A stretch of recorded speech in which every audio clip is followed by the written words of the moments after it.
আমাদের চারপাশে কত বিচিত্র ধরনের মানুষ, তাই না? কিন্তু আমরা কি কখনো ভেবেছি কিভাবে এমন একটা পরিবেশ তৈরি করা যায় যেখানে প্রত্যেকে, হ্যাঁ, একেবারে প্রত্যেকেই নিজেকে আপন মনে করতে পারে? চলুন আজ আমরা ঠিক এই ব্যাপারটাই বোঝার চেষ্টা করি আর ধাপে ধাপে তৈরি করি একটা অন্তর্ভুক্তির নীল নকশা। দেখুন তো এই ঝিনুকগুলোকে। সৈকতের ধারে পড়ে থাকা হাজার হাজার ঝিনুকের মধ্যে আপনি দুটো হুবহু একরকম খুঁজে পাবেন না। প্রত্যেকটা রং, আকার, নকশা সব আলাদা। মানুষও ঠিক এমনই। আর এখানেই আমাদের আসল চ্যালেঞ্জটা। কিভাবে আমরা এমন একটা পরিবেশ বানাবো যা এই সব ভিন্নতা সত্ত্বেও সবার জন্য উপযুক্ত হবে? যে কোনো কিছু গড়ার আগে তার ভিত্তিটা তো শক্ত করতে হয়, তাই না? আমাদের এই নীল নকশার প্রথম ধাপটাও ঠিক তাই। আসুন আগে পরিষ্কারভাবে বুঝে নিই, এই যে আমরা অন্তর্ভুক্তি বা ইনক্লুসিভিটি বলছি, এটার আসল মানেটা কি।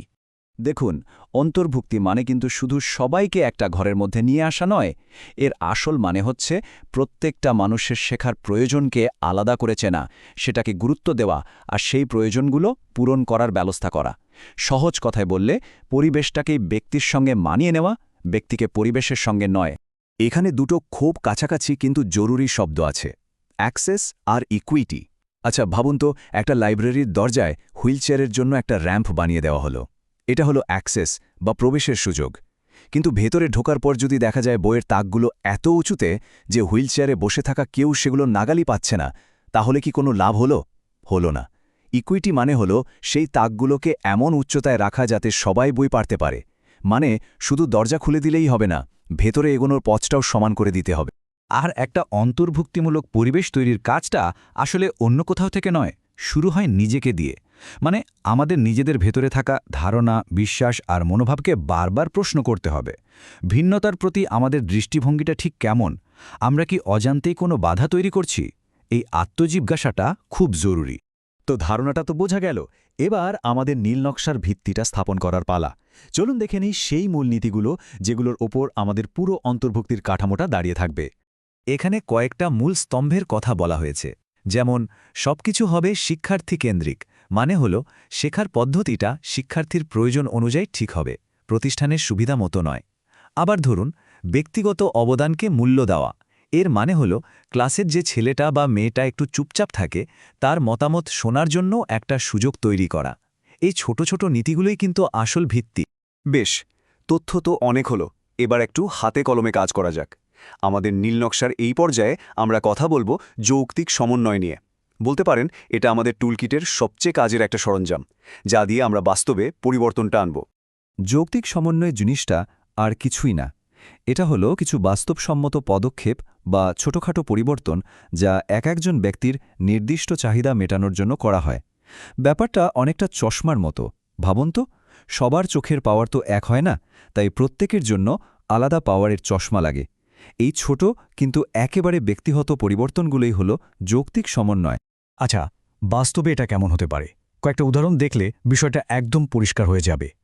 ধরুন, কারো পড়তে বা লিখতে সমস্যা হয়। তার জন্য লিখিত পরীক্ষার বদলে যদি মৌখিক পরীক্ষার ব্যবস্থা করা যায়, তাহলে হয়তো তার আসল মেধাটা বোঝা যাবে। কিংবা যার চলাফেরায় অসুবিধা, তার জন্য কাজের জায়গাটা বা সরঞ্জামগুলো একটু এদিক ওদিক করে দিলেই সে অনেক সহজে কাজ করতে পারে। এই ছোট পরিবর্তনগুলোই কিন্তু একটা বিশাল পার্থক্য করে দেয়। আচ্ছা, টুলস তো থাকলো, কিন্তু একটা বড় বিল্ডিং বানাতে গেলে যেমন একটা মজবুত সাপোর্ট স্ট্রাকচার লাগে, এখানেও ঠিক তাই।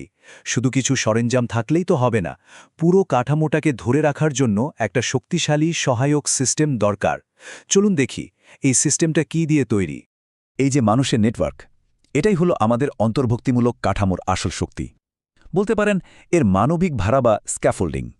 এই নেটওয়ার্কে থাকতে পারেন দোভাষী, সহকর্মী, পরামর্শদাতা, এমনকি পরিবারের সদস্যরাও।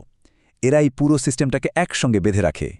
আর এই অ্যাক্সেস এবং ইকুইটি পলিসি বা নীতিগুলো হলো সেই কাঠামোর মূল পিলার। এগুলো অনেকটা রাস্তার ট্রাফিক আইনের মতো, যা সবাইকে একটা শৃঙ্খলার মধ্যে রাখে আর ন্যায্যতা নিশ্চিত করে। এই আনুষ্ঠানিক নিয়মগুলোই আমাদের প্রতিদিনের কাজের পথ দেখায়। তো এই সাপোর্টের নেটওয়ার্কে কারা কারা থাকতে পারে? এখানে কিছু উদাহরণ দেওয়া আছে। দোভাষী থেকে শুরু করে টেকনিক্যাল সাপোর্ট স্টাফ পর্যন্ত প্রত্যেকেই এই কাঠামোর এক একটা গুরুত্বপূর্ণ অংশ। আসলে এটা একা কারো কাজ নয়, এটা একটা সম্মিলিত প্রচেষ্টা। বেশ, আমাদের নীল নকশা তো প্রায় তৈরি, কিন্তু এখানেই শেষ নয়, বরং সবচেয়ে গুরুত্বপূর্ণ অংশটা এখনও বাকি। আসলে এই নীল নকশাটা কোনো বাঁধিয়ে রাখার মতো স্থির জিনিস নয়। এটা একটা জীবন্ত দলিলের মতো, যার নিয়মিত যত্ন আর উন্নতি দরকার। যে কোনো স্থায়ী পরিবর্তন আনার জন্য কার্ট লুইনের এই 3 ধাপের মডেলটা দারুণ কাজের। প্রথম ধাপ আনফ্রিজ, মানে পুরনো বরফ ভাঙার মতো করে আমাদের পুরনো অভ্যাস আর মানসিকতাকে ভাঙা। দ্বিতীয় ধাপ চেঞ্জ, নতুন আর অপরিচিত কাজের পদ্ধতির সাথে ধীরে ধীরে পরিচিত হওয়া। আর সবশেষে ফ্রিজ, অর্থাৎ নতুন এই অন্তর্ভুক্তিমূলক আচরণকে ফ্রিজে জমানোর মতো করে আমাদের স্থায়ী অভ্যাসে পরিণত করা। কিন্তু আমরা বুঝব কি করে যে আমাদের নীল নকশাটা ঠিকঠাক কাজ করছে? উত্তরটা হল রিফ্লেক্টিভ প্র্যাকটিস বা প্রতিফলিত অনুশীলনের মাধ্যমে। এর মানে হল আয়নার সামনে দাঁড়ানোর মতো করে নিজের কাজকে নিয়মিত প্রশ্ন করা, সহকর্মীদের সাথে খোলাখুলি আলোচনা করা আর ক্রমাগত উন্নতির চেষ্টা করা। এভাবেই আমাদের এই জীবন্ত নীল নকশাটা সময়ের সাথে সাথে আরও মজবুত হতে থাকে। সবশেষে এই প্রশ্নটা নিয়ে একটু ভাবা যাক, আমাদের চারপাশে বর্জনের যে অদৃশ্য দেয়ালটা আছে, সেখানে এমন কোনো ছোট ফাটলটি রয়েছে যা মেরামত করতে আমরা প্রত্যেকে একটুখানি সাহায্য করতে পারি। কারণ মনে রাখতে হবে, এই ছোট ছোট পদক্ষেপগুলো মিলেই কিন্তু একদিন বড় পরিবর্তন নিয়ে আসে।